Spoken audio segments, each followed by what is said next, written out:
바울 일행의 사역으로 인해서 많은 경건한 이방인들, 즉 헬라인들이 주님께로 돌아오는 회심의 역사가 일어났습니다. 그런데 이를 시기해서 유대인들이 그 지역 사람들, 즉 데살로니가 지역 사람들을 선동해서 바울의 선교를 방해했습니다. 이 유대인들이 그 지역 읍장에게 바울과 그 일행을 고소했죠. 고소 내용이 무엇이었습니까? 천하를 어지럽게 하는 자들이다. 이 말이 무슨 말이냐면 우리 사회를 어지럽게 하는 자, 질서를 파괴하는 자, 그 뜻입니다. 이 천하를 어지럽게 하는 자, 이 문장을 헬라어 원문을 직역하면 이런 뜻이 돼요. 세상을 뒤흔들어 놓는 자 또는 세상을 뒤집어 놓는 자, 그 뜻입니다.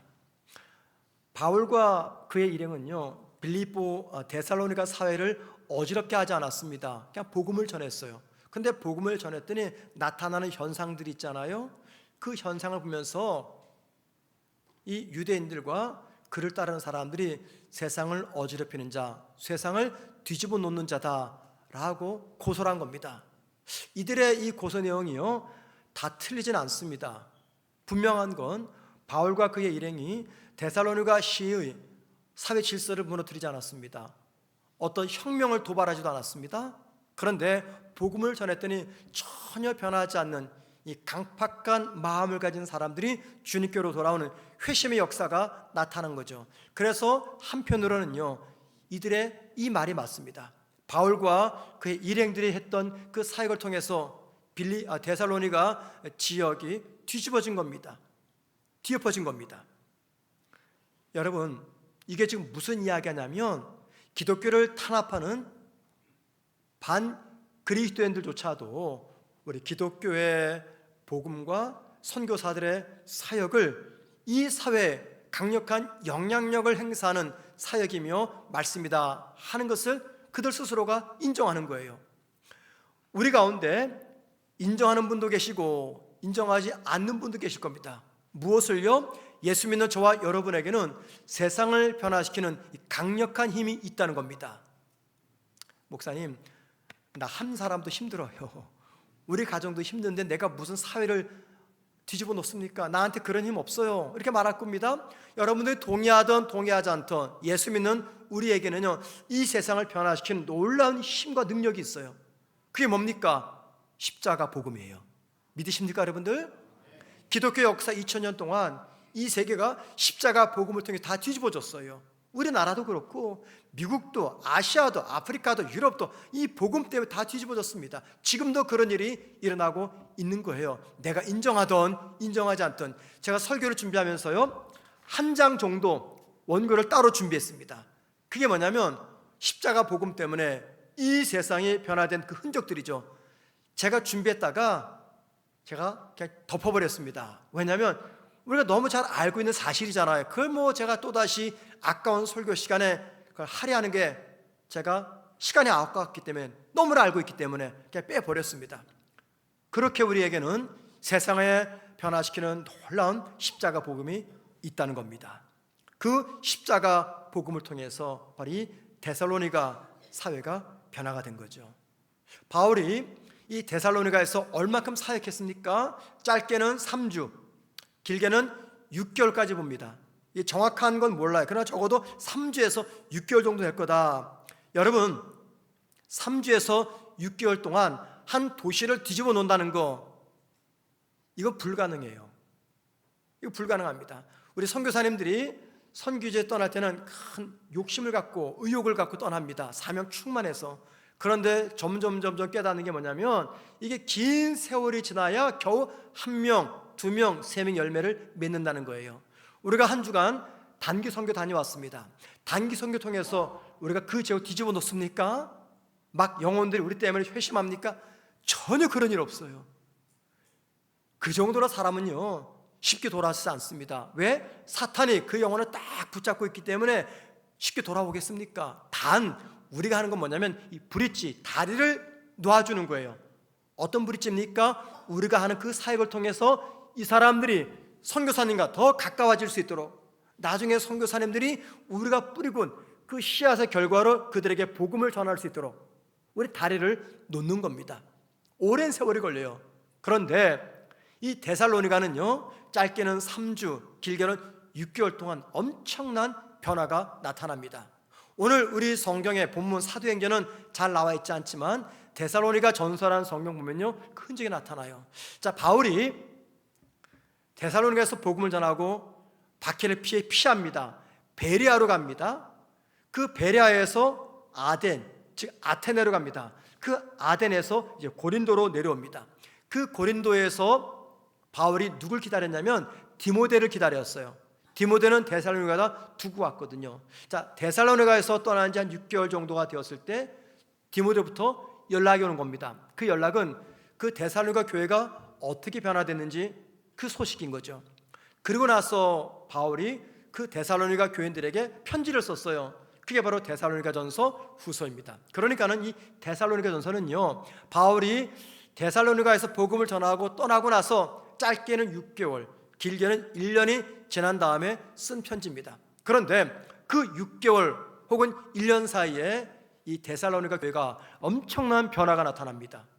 3주 혹은 길게 6개월 동안 사역하고 떠난 교회가 6개월이 지났을 때 엄청난 변화가 나타나요. 자, 그 증거가 데살로니가전서 1장 8절입니다. 보세요.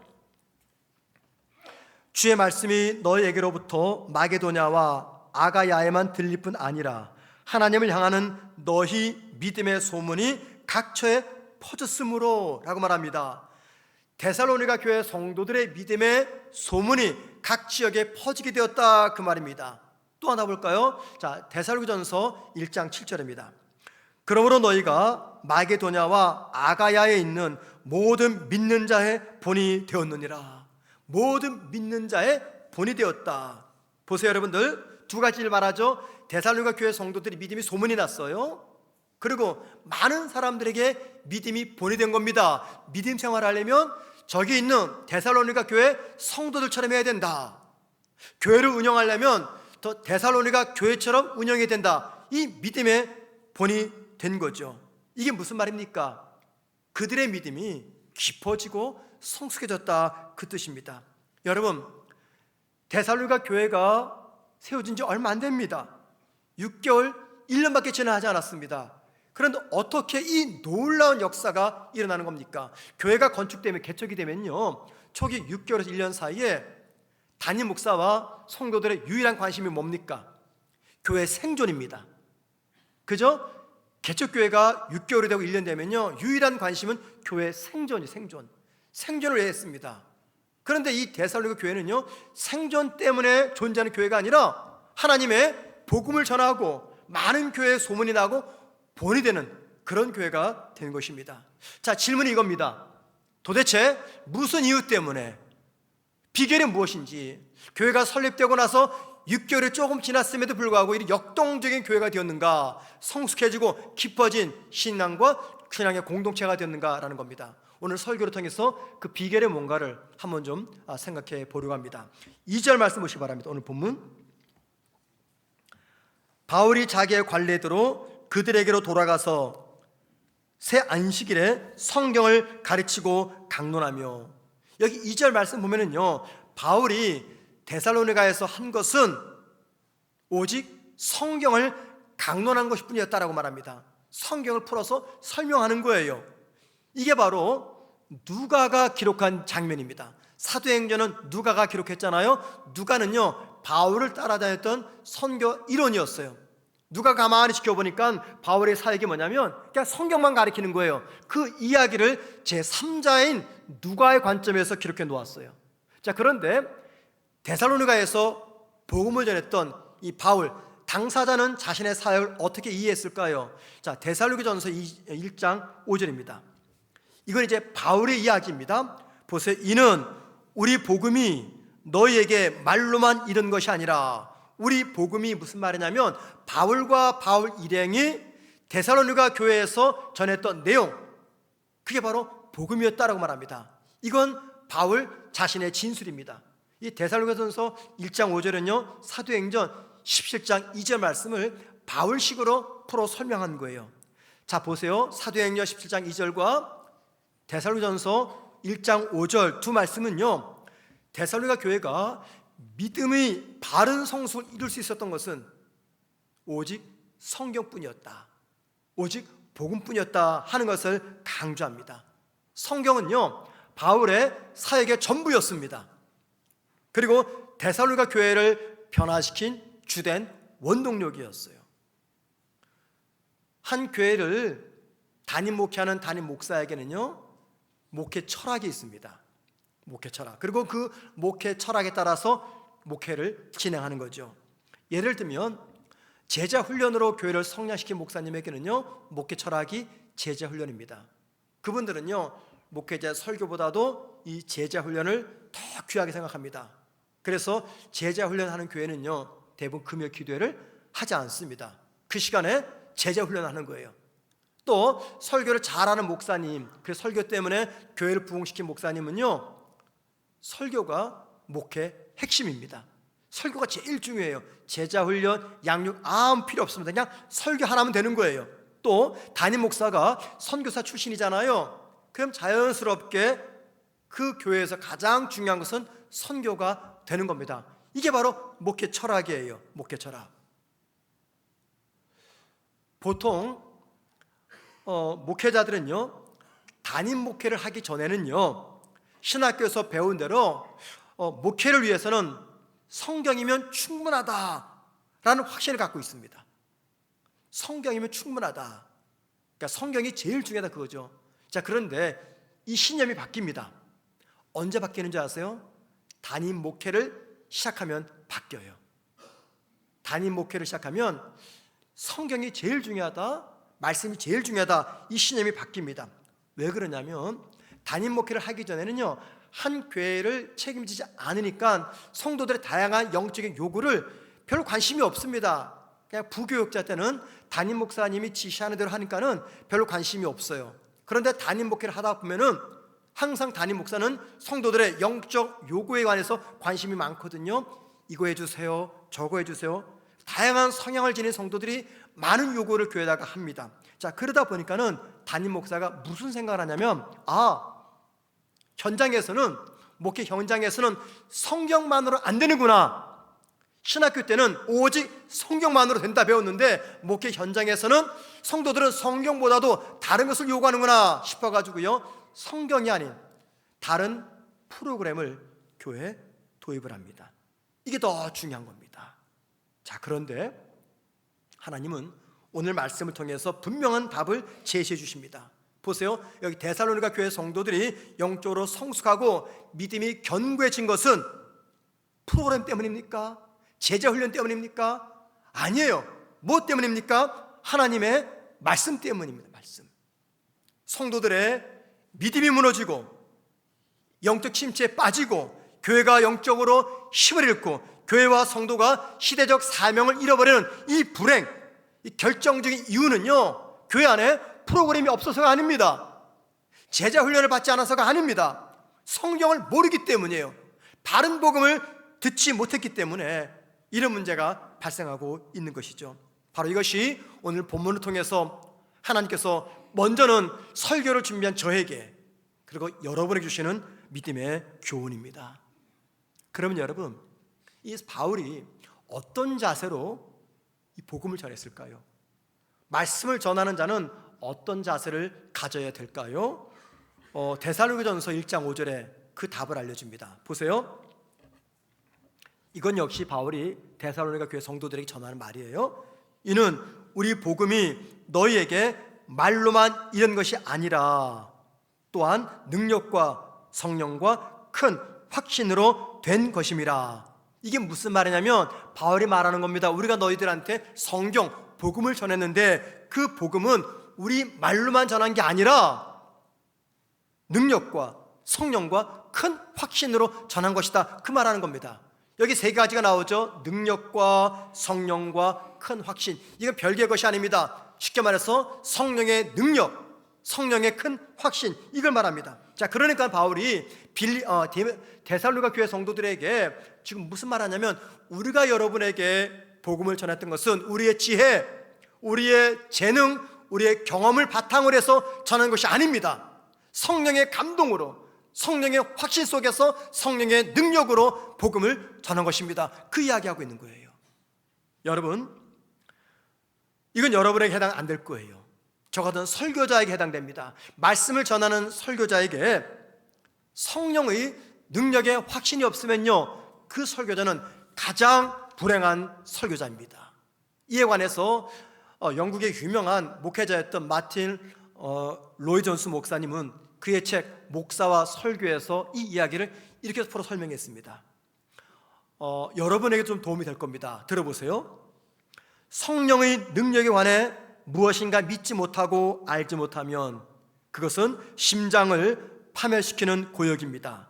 나는 정말이지 이것 없이는, 즉 성령 없이는, 그 말이에요, 하루를 살아갈 수가 없습니다. 만일 설교하는 이 일이 우리 모두에게 맡겨져서 우리 학식과 우리의 학위와 우리의 조직력에 맡겨졌다고 느낀다면 나는 모든 사람들 가운데서 가장 비참하고 소망 없는 나날이 될 것입니다. 이게 무슨 말입니까? 이거죠. 우리 학식과 우리의 학위와 우리의 조직력만으로 설교를 한다는 것은요, 이건 곧 설교자의 심장을 파멸시키는 고역이 된다는 겁니다.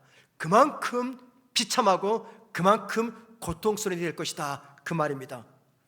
어떻게 해요? 자신의 학위, 자신의 학식, 자신의 조직력만 의시해서 설교하는 설교자들에게, 그러니까는 성령의 능력 없이, 성령의 도움 없이 인간적인 준비만으로 참된 설교를 전할 수 없다, 그 이야기를 하고 있는 것입니다. 왜 그럴까요? 왜 인간적인 노력만으로는 참된 설교를 할 수가 없을까요? 왜 성령을 제쳐놓고 인간의 노력만으로 설교하는 것이 설교자의 심장을 파멸시키는 고역이 되는 것입니까? 왜 그렇습니까? 설교는요, 단순한 정보 전달이 아니기 때문이에요. 설교는요, 하나님의 능력이 나타나는 영적인 사역이기 때문입니다. 그렇기 때문에 설교는 인간적인 노력만으로는 절대 할 수가 없다는 겁니다.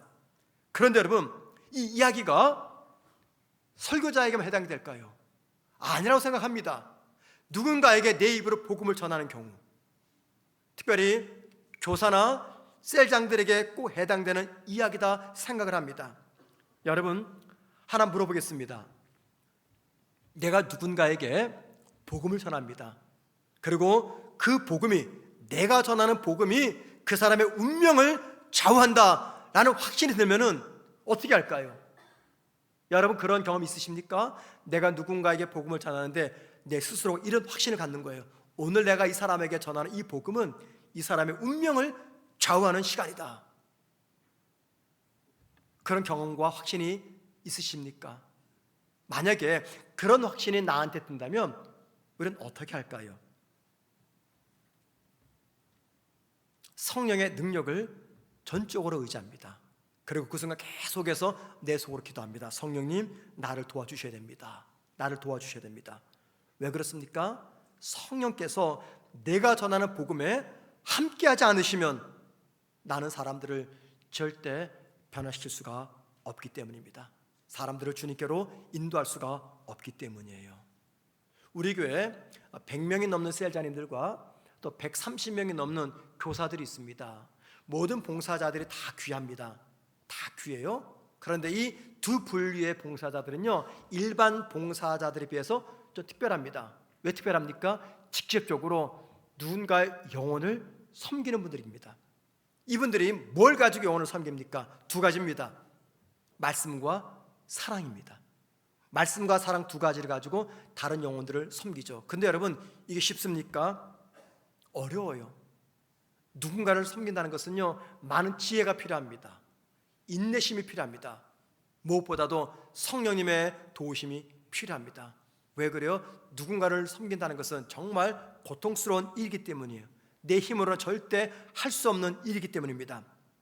셀자님들과 교사들이 자신의 부족과 연약함과 한계를 깨달아서 세론을 만나고 학생들을 만날 때 성령의 도우심을 구하면서 만나는 경우와 자기 지혜와 능력과 경험만을 의지해서 세론을 만나고 아이들을 만날 때 그 결과는 어떨까요? 하늘과 땅 차이입니다. 그렇기 때문에 영혼을 섬기는 목회자나 교사, 또는 셀장들은요, 누군가에게 복음을 전하고 누군가 영혼을 섬기는 이 일은 성령님의 도움이 없이는 불가능함을 인정해야 됩니다. 그래야 할 때 이런 분들은요, 적극적으로 성령님을 의지합니다. 자, 그런데 보세요. 이 성령의 역사는요, 목회자나 셀장이나 전도자나 교사들에게만 필요한 게 아닙니다. 자, 우리가 하나님 말씀을 지금 듣습니다. 지금 부족하지만 제가 준비한 하나님의 말씀을 여러분들 듣고 계세요. 이때 이 말씀을 듣는 여러분에게 가장 중요하고 가장 필요한 게 무엇이라고 생각하십니까? 성령의 역사입니다. 성령의 역사. 바울은 성령의 능력과 확신 속에서 복음을 전했어요.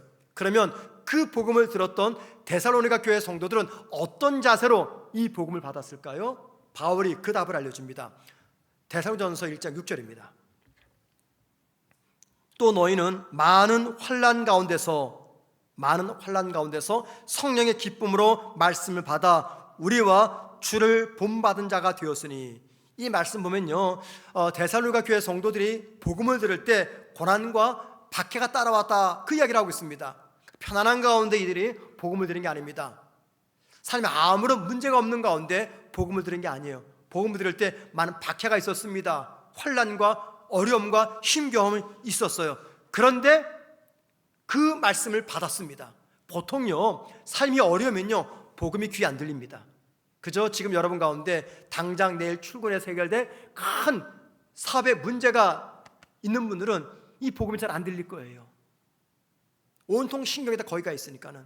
그런데 데살로니가 교회 성도들은요, 복음을 들었대요. 그 비결이 뭡니까? 거기 나오잖아요. 성령의 기쁨으로, 즉 성령의 감동으로 성령이 도와주시니까 데살로니가 교회 성도들은요, 고난 중에도 말씀으로 기쁨을 받아서 또 믿음으로 살아갔다, 그 이야기를 하고 있는 겁니다.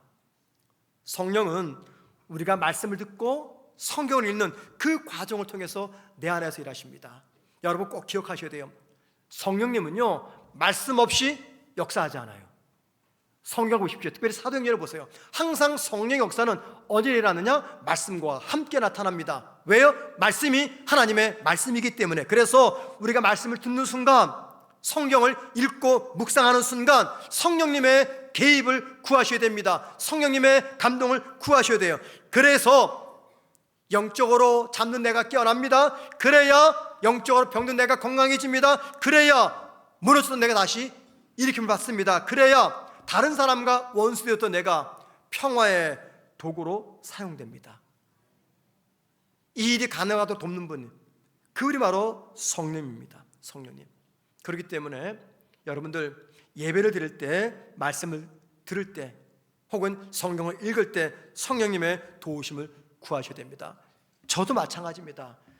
이 짧은 거리죠. 이 거리가 굉장히 길게 느껴져요. 단 한 번도 쉽게 신나는 마음으로 빨리 올라가야지 해서 올라온 지 한 번도 없습니다.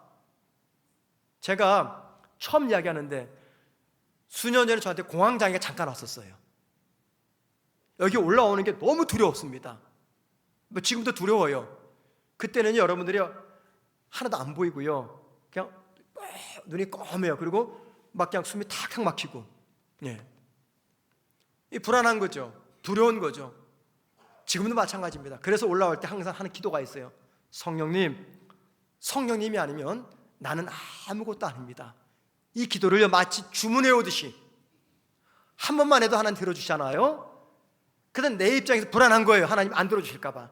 계속 기도하면, 하나님, 성령님 아니면 난 아무것도 아닙니다. 아무것도. 주문해 오듯이 그렇게 기도하고 여기 올라옵니다. 그만큼 두려운 겁니다. 두려운 거예요. 저만 그래야 됩니까, 여러분들? 아니죠. 여러분도 그리하셔야 돼요. 하나님, 오늘 내가 예배 참석합니다. 성령께서 말씀 들을 수 있는 내 귀를 열어주시고 마음의 문을 여셔서 하나님의 말씀을 받게 하옵소서. 비록 인간 천종민 목사가 전하지만 그 말씀을 하나님의 말씀으로 받게 하옵소서. 그 말씀 받아야 내가 삽니다. 이번 한 주 하나님 한마디도 놓치지 않고 그 말씀이 내 신비에 새겨지는 은혜 시간 되게 하옵소서. 성령님의 은혜를 구하는 마음으로 이 예배 드리셔야 돼요. 그러기 위해서 여러분들 조금만 일찍 오세요. 조금만.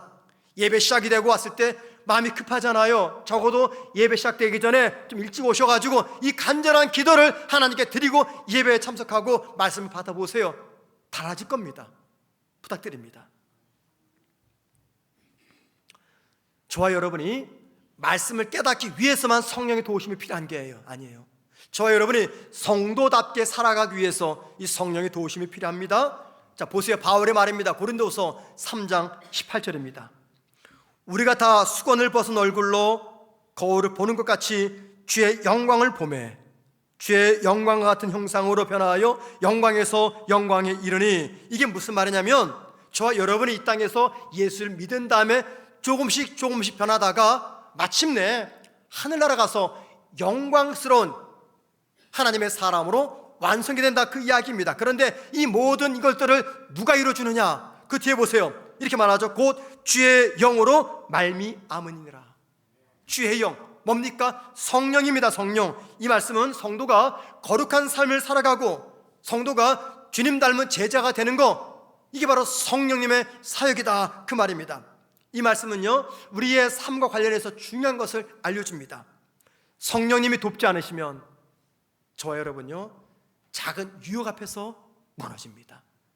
성령님이 힘주지 아니하시면 작은 문제 앞에서 그만 쓰러지고 만다는 거예요. 성령님이 돕지 않으시면요, 평생 오랜 세월 말씀을 들어도 그 말씀이 내 삶에 아무런 변화를 일으키지 않습니다.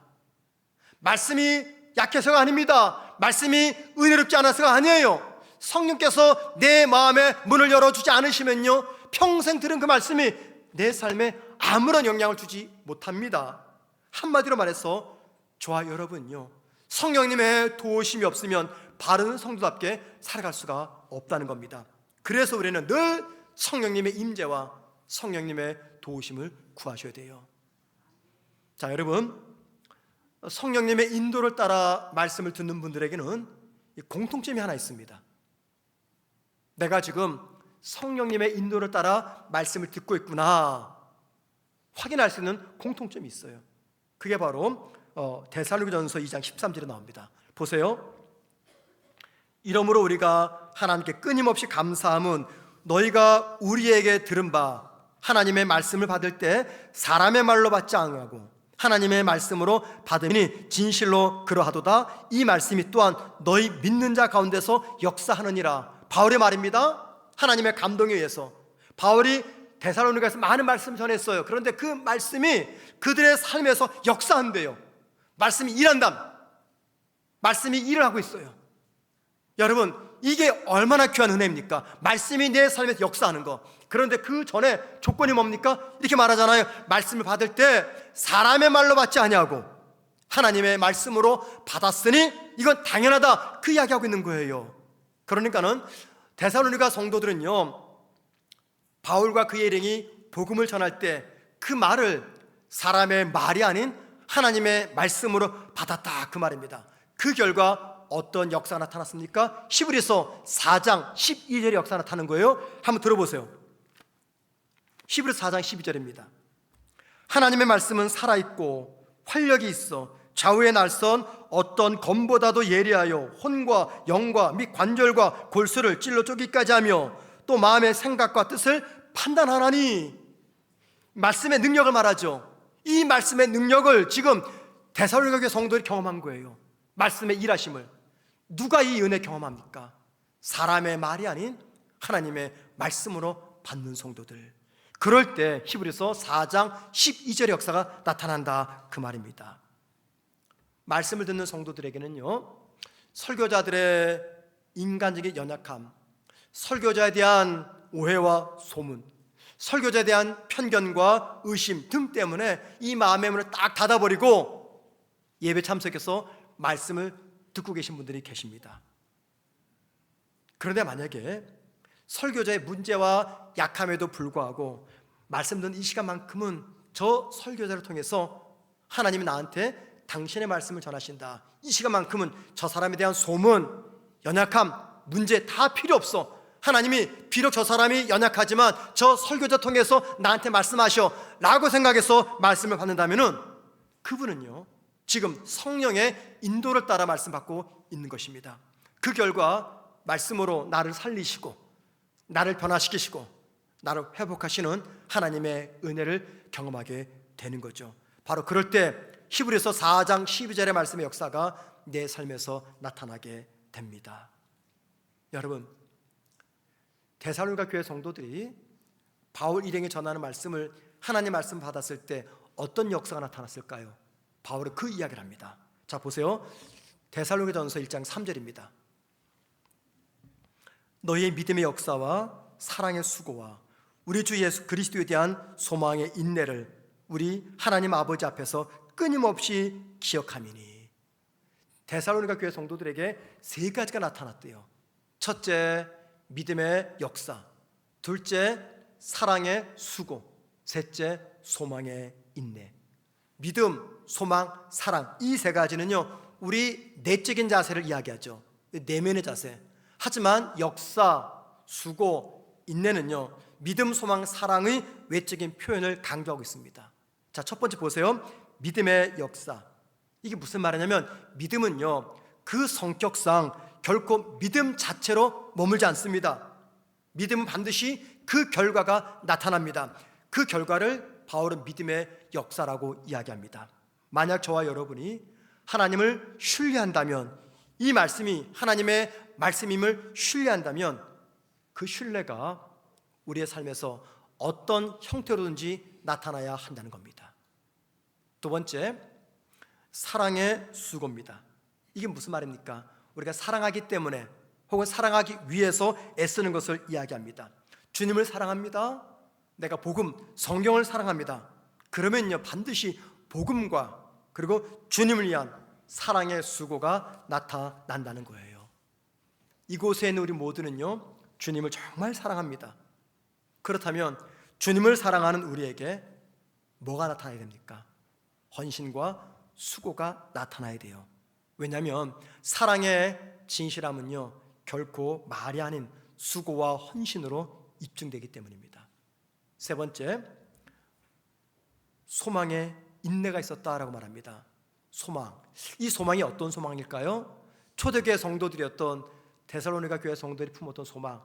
이게 무슨 소망입니까? 다시 오실 주님에 대한 소망입니다. 초대교회 성도들은요 예수님이 곧 재림한다고 믿었어요.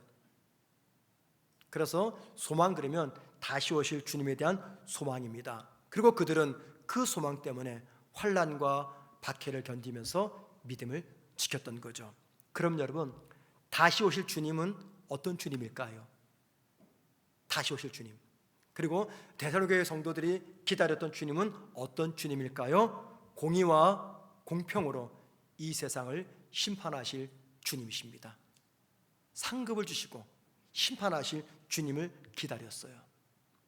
지난 한 주 캄보디아 단기 선교를 저도 함께 다녀왔습니다. 처음에는 제가 갈 수 없는 상황이라 안 가려고 했는데 좀 무리해서 가자 싶어서 제가 참석을 했는데 정말 가길 잘했다. 제 친구 선교사가 사역하는 교회를 제가 28년 만에 가본 거예요. 처음 가본 겁니다. 갈 때는 뭐 이번에 사역이 많이 뭐 얘기 들어서 익히 알고 있지만 이 정도일까 몰랐어요. 근데 가보고 나서 큰 은혜 받았습니다. 제가 이런 생각이 들었어요. 우리 교회 성도님들이 뭐 단기 선교 안 간다고 천국 못 가는 거 아니에요. 그렇다고 또 믿음이 나쁘다 그것도 아닙니다. 오해하지 마세요. 그러나 한 번쯤은 꼭 다녀오시면 좋겠다. 우리가 적금 부어서 뭐 유럽 여행도 가고 크루즈 여행도 가고 막 그러잖아요. 좀 비용을 좀 조금씩 아껴서 한 번 정도는 다녀오면 신앙생활에 큰 유익하겠다 생각이 들어요. 김항철 선교사님은 캄보디아에서 28년간 사역합니다. 우리나라가 캄보디아 선교한 역사가 30년이에요. 30년 역사. 근데 이분은 28년째 사역하고 있으니까 지금 최고참이죠. 20년 동안은 프롬펜에서 사역하다가 한 8년 전에 프롬펜에서 남쪽으로 한 4시간 떨어진 깜포시라는 곳으로 이전했습니다. 이 프롬펜 사역은 다 이뤄서 이제 현지 사역자에게 맡기고 뭐 사모님과 함께 두 사람만 깜포시라는 곳에 내려가서 거기 한국 사람 아무도 없습니다. 그러니까 최근에 선교사님이 6가정이 온 그게 전부 다예요. 거기서 8년을 사역했어요. 제가 그 선교사님의 사역에 대한 현장도 보고 이야기 들으면서 큰 마음의 감동을 받았어요. 그 사모님이 음악을 전공했습니다. 그런데 정말 하나님의 인도하심에 따라 그 지역 교육감을 만나게 되었고, 이 교육감의 보호 속에서 그 지역 7학교를 다니면서 아이들에게 음악을 가르쳐요. 캄보디아는요, 음악 수업이 없습니다. 몰라요. 음악이 뭔지 모릅니다. 그 아이들에게 8년간 음악을 가르치고 됐고, 그 8년이 지난 다음에 한 학교에서는요 합창부를 만들었어요. 한 30명 정도. 이게 너무 소문이 난 겁니다. 그리고 저희가 지난주 그 사모님이 사역하시는 학교 2군데를 방문했습니다. 여러분, 이 공립학교예요. 그런데 다른 나라 사람들, 그것도 선교하기 위해서 학교에 방문해서 아이들을 불러 모으고 활동을 하고 신앙을 교육한다는 거, 이건 불가능한 일입니다. 불교 국가에서 한 학교는 운동장에 절간이 있어요. 절간. 모든 교실마다 부처 그림이 붙어 있습니다. 그 학교에 가서 우리 목사리부터 크리스찬들이 복음을 전하는 겁니다. 이거 불가능한 일이죠. 근데 가능해요. 왜요? 2번 선교사님이 그동안 맺어왔던 관계 때문에. 아무튼 그래서 사모님은요 교육대학 교사가 되고자 하는 그 젊은 학생들이 모인 학교에서 음악을 가르치는 교수가 되었고, 아이들에게 음악을 가르치는 음악 선생님이 되었습니다. 한 학교는요 그 학교 합창부가 있었는데, 합창부 아이 다 와서 이제 사모님이 연습실을 보았습니다. 우리 선교팀들은 뒤에 있고 사모님은 강단 앞에서 피아노 치면서 합창을 지도하고, 선교사님은 그 가사가 적힌 그 스케치북이죠, 이렇게 옮기는 그 일을 하는 겁니다. 아이들이 합창복이 없어요. 그래서 제가 선교사님께 물었습니다. 아이들에게 합창복이 없습니까? 그러니까 없대요. 이 아이들이요 여기저기 불려다니면서 이제 합창을 합니다. 그 9월 달에 깜포스에서 많은 사람들이 모이는 그곳에서 이제 합창을 한다는 겁니다. 그래서 제가 감동이 와가지고, 선교사님 그 합창복 제가 준비하겠습니다. 제가 아니라 우리 교회죠. 사실 제가 좀 현금이 있었으면은 다 들고 올 텐데 제가 돈이 없었어요. 그래가지고 우리 교회가 그 합창복 만들어 드리겠습니다. 약속을 하고 왔어요. 제가 뒤에서 사모님과 선교사님이 아이들 합창을 지도하는 모습과 다른 학교에서 아이들을 섬기는 그 모습 보면서 이런 생각이 들었어요. 장차 하나님의 나라 갔을 때 저 2 부부가 받을 상급과 내가 받을 상급이 절대 똑같지 않을 것이다. 아니, 절대 똑같아서는 안 된다. 이 생각이 들었어요. 여러분, 성경에서 상급과 관련해서 강조하는 것이 있습니다. 하나님은 평등하신 하나님이 아니에요. 공평하신 하나님입니다. 공평하신 하나님. 지난 28년간 선교지에서 온갖 고난과 아픔을 극복하고 그곳에서 복음을 전하고 지금도 전하고 있는 그 친구 선교사 부부가 받을 상급과 제가 받을 상급이 똑같다면요, 하나님은 결코 공평하신 분이 아닙니다. 전 세계에서 외로움과 경제적 어려움과 크고 작은 고난을 극복하면서 복음을 전하는 선교사님들이 무슨 소망 때문에 무엇을 소망하면서 오늘도 힘겹게 복음을 전하고 있는 것입니까? 장차 만나게 될 사랑하는 주님에 대한 소망 때문입니다. 그 소망이 인내를 만들어주고 그 소망 때문에 참고 견디면서 28년째 복음을 전하고 있는 것입니다. 제가 선교사님께 물어봤습니다.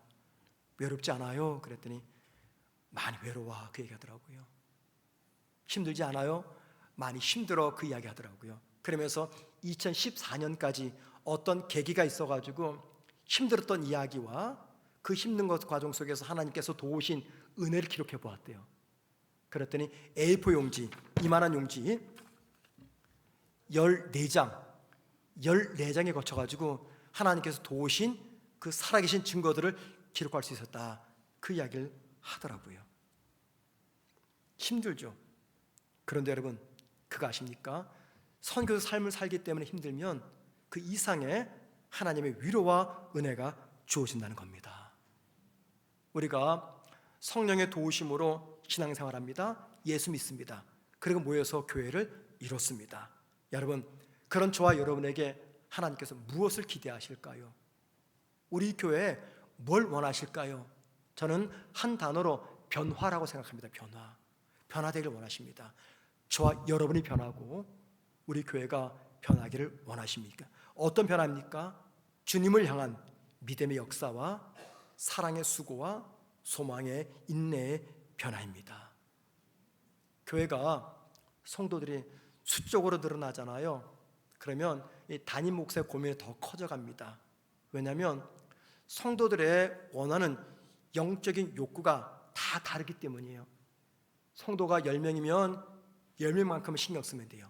100명이면 100명만큼은 신경 쓰면 돼요. 성도들은요, 저마다 우리 교회가 이런 교회가 되었으면 좋겠다, 우리 담임 목사가 이거 해줬으면 좋겠다, 우리 목사 설교가 이랬으면 좋겠다, 다 기대치가 있습니다. 어떤 분은요, 목사가 성경을 충실히 풀어서 해석하는 설교를 해줬으면 좋겠다. 어떤 분은 목사가 재미있게 설교해줬으면 좋겠다. 어떤 분은요, 목사가 설교를 시사성 있는 설교했으면 좋겠다. 목사가 정치를 평론하는 설교를 해줬으면 좋겠다. 이런 기대를 합니다. 어떤 분은요, 신비한 영적 체험을 할 수 있는 신앙생활을 원합니다. 어떤 분은요, 풍성한 성경 공부를 원합니다. 어떤 분은요, 우리 교회가 구제에 힘썼으면 좋겠다, 선교에 힘썼으면 좋겠다, 교육에 힘썼으면 좋겠다. 각기 욕구가 다 다릅니다. 자, 그런 다양한 욕구 속에서 담임 목사는 어떤 입장을 취해야 됩니까? 여러분 같으면 어떻게 하시겠습니까? 100이면 100, 1000이면 1000, 1000명 욕을 다 들어줘야 됩니까? 그러면 교회가 어떻게 될까요? 저 산으로 가고 맙니다. 그래서 필요한 게 뭡니까? 목사의 목회 철학입니다. 어떤 경우에도 흔들리지 않는, 기도하면서 누가 뭐래도 나는 이 길로 가겠다라고 하는 목회 철학입니다. 저 역시 변하지 않는 목회 철학을 붙잡기 위해서 매일매일마다 애쓰고 몸부림을 치고 있어요. 눈길을 다른 길 돌리면요, 나도 그렇게 하고 싶어요, 저렇게 하고 싶어요. 그럴 때마다 하나님께서 저에게 말씀을 주시는 거죠. 오늘 말씀도 그 말씀의 하나입니다. 이렇게 고민하는 저에게 하나님은요, 이 바울의 사역을 통해서 답을 다시 한번 알려주십니다. 그게 뭐라고요? 오직 성경, 오직 복음, 오직 성령, 이겁니다. 그리고 여러분들, 이게 바로 교회를 교회되게 하고 저와 여러분을 주님 닮은 온전한 제자로 변화시킨다는 겁니다. 그리고 저와 여러분이 오직 성경, 오직 복음, 오직 성령을 붙잡게 되면 자동적으로 나타나는 결과물이 있습니다. 교회 성장 아닙니다. 교회 부흥이 아닙니다. 뭡니까? 선교입니다. 선교. 왠지 아십니까? 여러분, 성경이 왜 기록되었을까요? 하나님의 선교 때문에 성경이 기록된 거예요. 하나님께서 성경을 기록하신 목적은 우리가 그토록 사랑하는 성경, 복음을 기록하신 목적은요, 다른 거 아닙니다. 하나님의 선교 때문이에요. 창세기부터 요한계시록까지 일관되게 흐르고 있는 가장 중요한 신앙의 물줄기, 그게 선교입니다.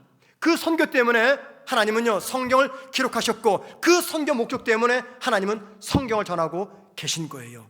그래서 선교란 성경을 하나님의 말씀으로 믿는 성도가 맺어야 되는 가장 중요한 열매자 교회와 성도의 존재 목적입니다. 또한 믿음의 역사, 사랑의 수고, 소망의 인내, 이 세 가지가 하나로 규결되는데 그 규결점이 어디냐? 바로 선교입니다. 선교. 여러분, 우리 교회가 왜 존재합니까? 선교 때문입니다. 하나님이 저와 여러분에게 왜 성령을 주셨고 믿음을 주셨습니까? 선교 때문입니다. 그래서 우리 교회는요, 선교적 삶을 살아내야 되는 것이죠. 여러분, 우리 신앙생활 속에서 많은 유익한 것들이 있어요. 하지만 가장 소중한 것은 성경이며 복음입니다. 이게 신앙의 본질입니다. 그래서 성령 충만하셔야 돼요. 그래야지만이 그 성경을 내 말씀으로 품을 수가 있습니다. 그래야지, 성령 충만해야지 설교자의 설교를 하나님의 말씀으로 받게 됩니다. 그리고 마침내 저와 여러분에게는요, 새로운 삶의 목적이 생기는 거죠. 뭐라고요? 선교적 삶입니다. 저는 분명히 자신 있게 말씀드려요. 성경이 약속하니까, 성경이 약속하시니까 선교적 삶을 살아가면은 하나님께서 복 내려 주십니다. 물질의 복이든 자손의 복이든 믿음의 복이든 하나님께서 복을 내려 주십니다. 저와 여러분이 성경을 사랑하고 그 성경 가지고 믿음 생활하시다가 하나님께서 나와 우리 교회하러 가신 이 선교적 사명을 잘 감당하시는, 그래서 하나님께 준비하신 놀라운 복을 받는 저와 여러분 되기를 주의 이름으로 축원을 드립니다.